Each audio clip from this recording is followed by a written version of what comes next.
Hello Leo, Sun, Moon, Rising, and Venus signs. Kamusta kayo? Sana po'y nasa mabuti kayong kalagayan. Welcome back po sa Star Tarot. At kung bago kayo rito, welcome din po kayo. Please subscribe, like, share my videos, and leave me a comment kung naka-resonate po kayo. Thank you. So, tignan natin kung anong mga mensahe para sa'yo. Follow your heart and nurture your soul with love and freedom to grow. Ayan. So, sundin mo lagi ang puso mo. 'Di ba? Yung binubulong sa'yo ng puso mo, ng soul mo, listen to it, follow that. Kung ano makakapagpangiti sa'yo, makakapagpangiti ng puso mo, ng soul mo, go for it.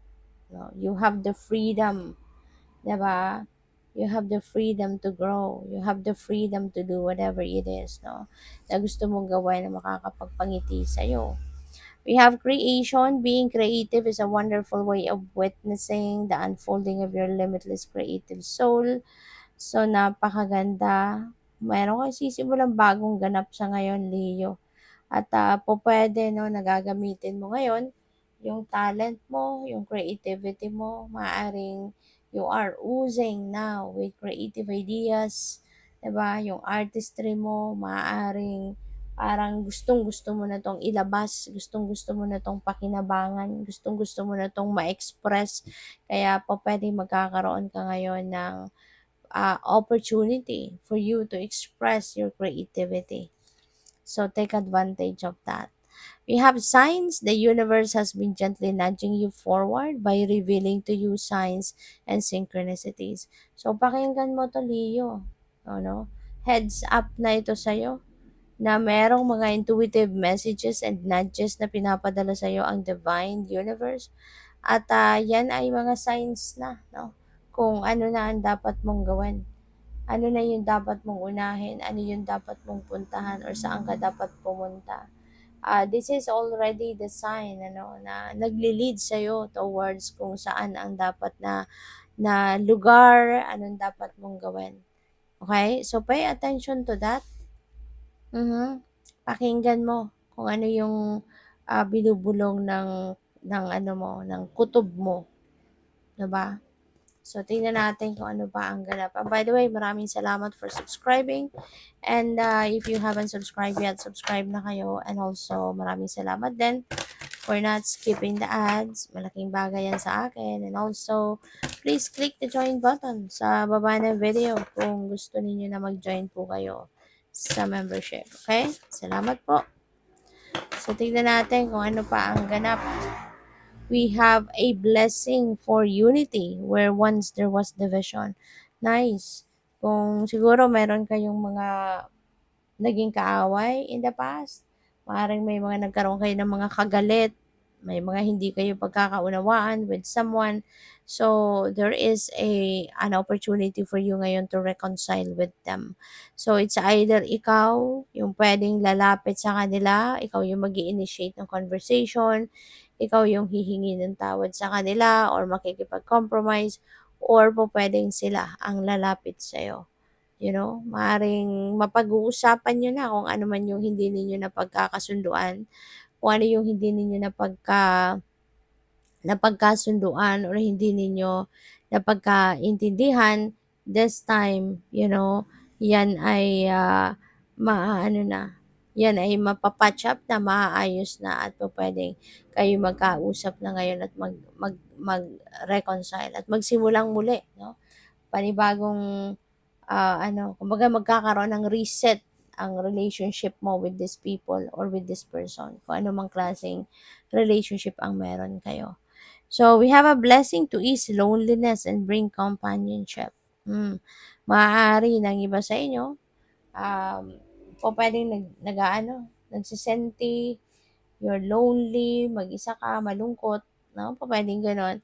But, merong mga tao ngayon, na pwedeng makilala mo. May mga tao na dadating sa buhay mo na pwedeng, ayun, you will be meeting these new people. And pwede na ang iba sa inyo ay magde-develop, no, yung acquaintance na ito, pwedeng mag-develop into a beautiful relationship. pupuwedeng mag-develop yung mga acquaintances na 'to into, friendship, 'di ba? Pupuwedeng magkaroon kayo ng stronger connection, with these people, hindi lang yung sa hi, hello. Pupuwede 'no, na mag-build kayo ng connection with these people, mag-build kayo ng friendship with these people, you know? So, pupuwedeng yun, magkakaroon kayo ng mga bagong kaibigan. So, we have a blessing on your sleep. Ang ganda. Kasi baka ngayon, baka kailangan niyo talaga din ano, ng tulog, kailangan niyo ng pahinga. So, maaaring magkakaroon kayo ngayon ng mas maraming oras para na magkaroon nga kayo ng ano, ng deep quality and peaceful sleep, 'di ba? So, yun, relax-relax din paminsan-minsan, 'di ba, Leo?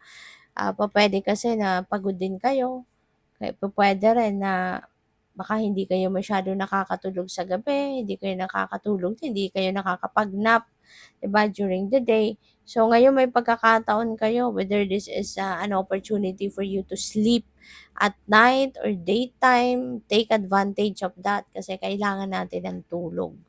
Always remember na during sleep, 'no, lalong-lalo na sa gabi, that's when our body repairs. Kaya napakahalaga ng tayo ay natutulog. Napakahalaga na meron tayong quality sleep na binibigay sa sarili natin kasi do'n lang tayo makakabawi sa stress, sa pagod na naranasan natin during the day. Okay? Kaya ngayong may pagkakataon ka na makatulog ka, ay kunin mo ng pagkakataong 'yan. Kunin mo na yung opportunity na 'yan para maging malakas ka ng muli at malusog. A blessing to heal a relationship. So, feeling ko, this could be related to this first card, no? Na merong unity na ngayon. Meron ng pagkakasundo, you know? So, maaring kasama yan doon. O pwedeng, ano yan, related sa isa't isa yung mensaheng ito. O pwede kasi, 'di ba, na kung meron drift na nangyari between you and let's say, between you and kaibigan, or pupuwedeng between you and, kamag-anak, kapamilya, or between you and your jowa, your asawa, your boyfriend or girlfriend, 'di ba?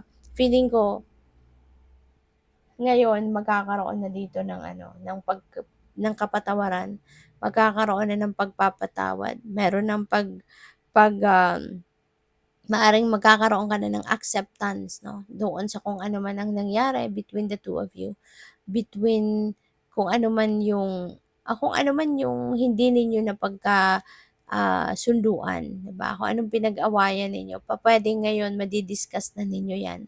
Pupuwedeng humupa na yung tension between the two of you, humupa na yung galit, 'di ba? Kaya, bukas na 'no, magiging bukas na kayo para sa pakikipag-usap and, maybe because then you already have accepted within yourself, tanggap mo na din siguro 'no, yung kung ano ang nangyari.